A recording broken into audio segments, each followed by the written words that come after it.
Hi guys, Lita here from Art with Lita. Welcome back to my channel. I just want to say that you guys are most welcome here. Come one, come all, and let's draw something together today. All right, so I don't know if I've mentioned this on my channel before, but I'm going to say it now. I do not like the color brown. I find it very difficult to work with in my art, and I always find myself moving away from it whenever I want to paint anything just because I don't like it.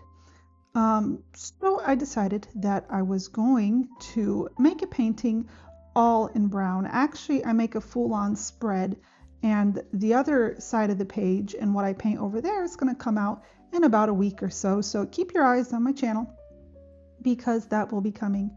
Now, I did find this reference photo. I think I found it on one of the Facebook groups, and I absolutely loved it. You know, it just looked like two friends going out for a walk.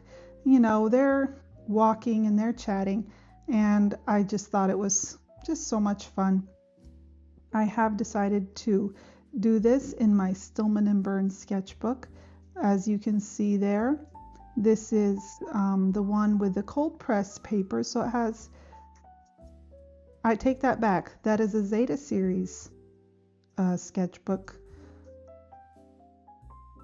and it is actually a very, very fine paper. This means that things like colored pencils probably aren't going to show up too well on it because there's not enough tooth in that paper to grab onto the pencil, but things like watercolors and markers just work beautifully on it. That is, if you're not doing an all-exclusive watercolor piece. I am freehanding these horses out. As you can see, I have my computer set up just off camera where I have the reference photo, and I am looking and doing all the measuring, and I'm holding my pencil up to measure the various angles and stuff, and I get everything down very roughly at first, and then I go in and refine it. I used to trace a lot of my photos, a lot of my drawings years ago, and I believe there's nothing wrong with that. It can teach you a lot about proportion and how things work together. But there does come a point when you're probably going to want to start refining your sketching skill and your ability to draw something out without tracing. Now, if you're doing a portrait or something that needs to be pretty much like a photograph, it needs to be very, very accurate, then I would still recommend you go ahead and trace because it'll just make your life a lot easier. But if it's a sketchbook piece, something you're doing for practice or just for fun, you know, like it is in my case, it's just a hobby I have, I would recommend you just sketch it out, develop your sketching skill, and that way not only will you be getting better at sketching things freehand, but you can also push the limits a bit and start to develop your own style, which is always, it's a good thing to have a bit of your own style and your own personality coming through in your art, because if you're just tracing a photo, then you're probably not going to get there. Anyways, as you can see, these two lovely ladies are walking together in a field, and it just looks like they're having a nice little conversation there.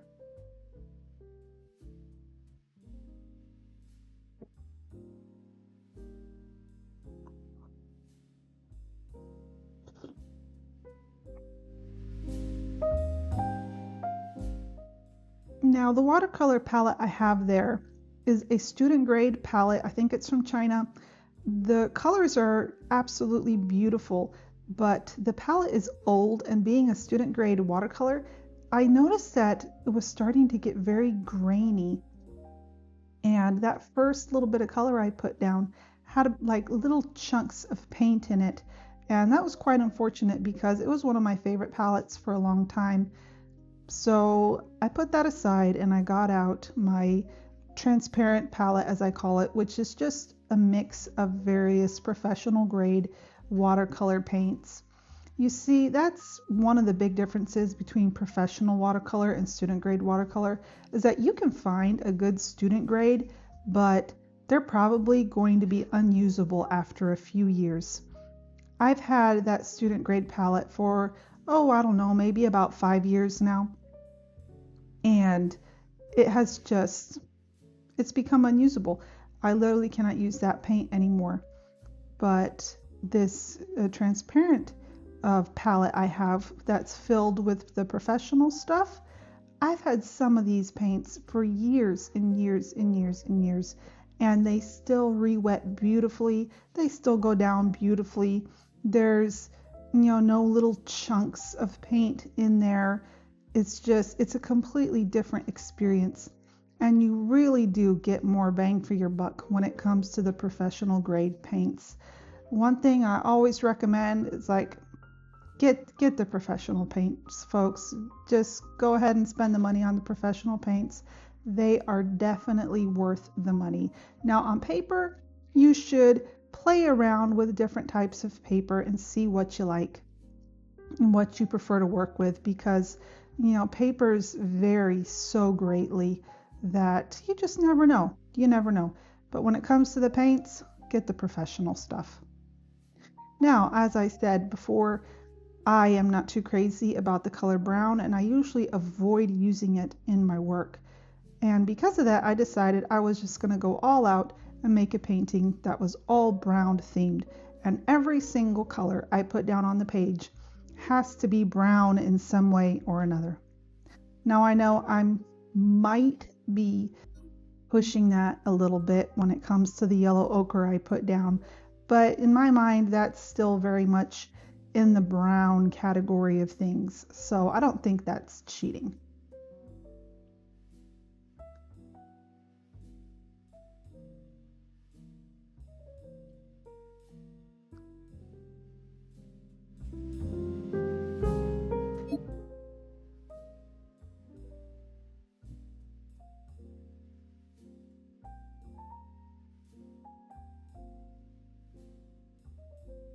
These two friends were just walking through a field, and in my mind they're just having a chat. They're hanging out together, they're having fun, and I just loved it. I thought the photo was just very dynamic and full of movement, and well, I hope I captured that in my little sketch here.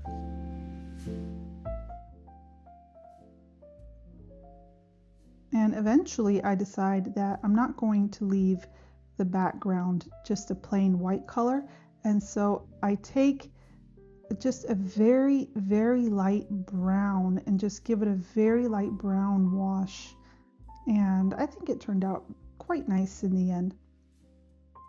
I do decide that I'm going to be making this as a mixed media piece, so in a few minutes you'll see me get out my Ohuhu water-based markers, and I'm going to be putting just a little bit of things just here and there, adding a little bit more detail and a little bit more texture here and there, just to make it even more interesting and just really just having fun. That's why you have a sketchbook. You have it to be able to just throw your ideas down and not take it too seriously and just see what works for you and what doesn't work.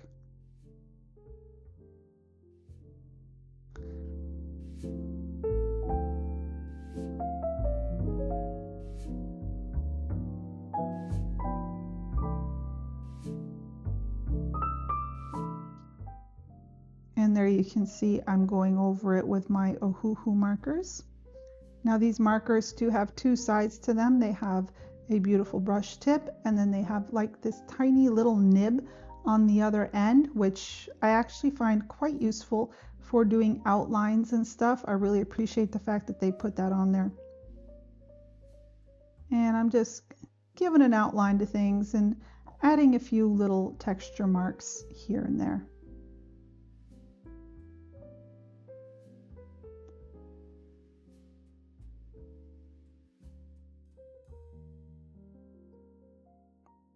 Like I said, everything's in brown today. Even the watercolor, even the water-based markers are being done in brown.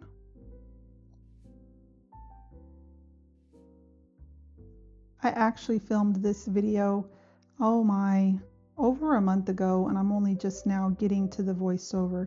Things have been so busy lately. We are getting ready to go back to Africa.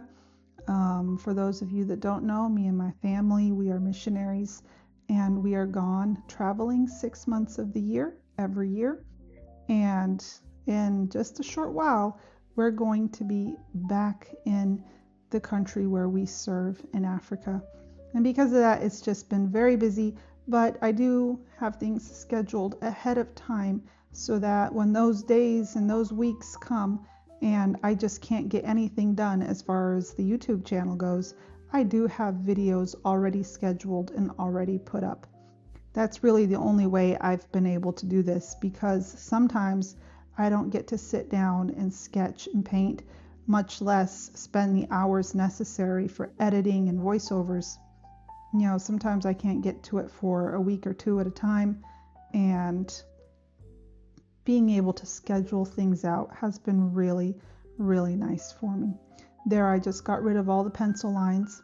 That's just a Faber-Castell eraser. It has an eraser on one end and a sharpener on the other, and I figure I'm going to use it until the eraser is all used up, and then I'll get myself another one. The sharpener works quite well. I've had absolutely no complaints with it. It's small, it fits right into my kit, and I really like it.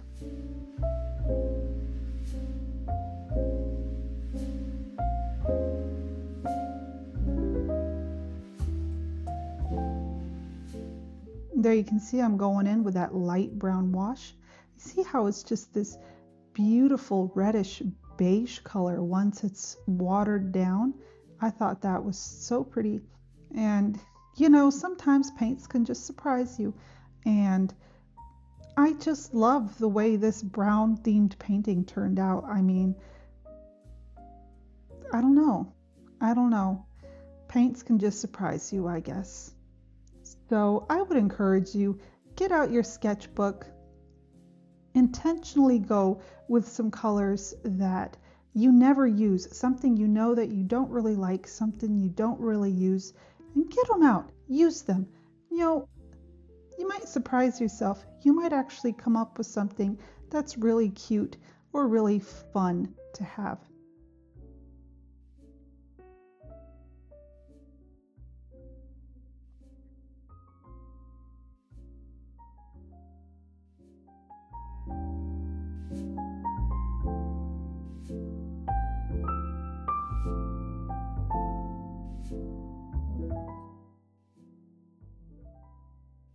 Did you see me go over that with a damp brush?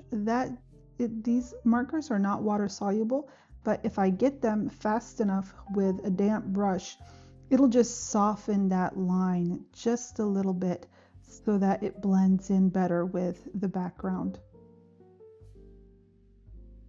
Now I'm just adding some hatching marks here and there just to create a little bit more depth to this horse.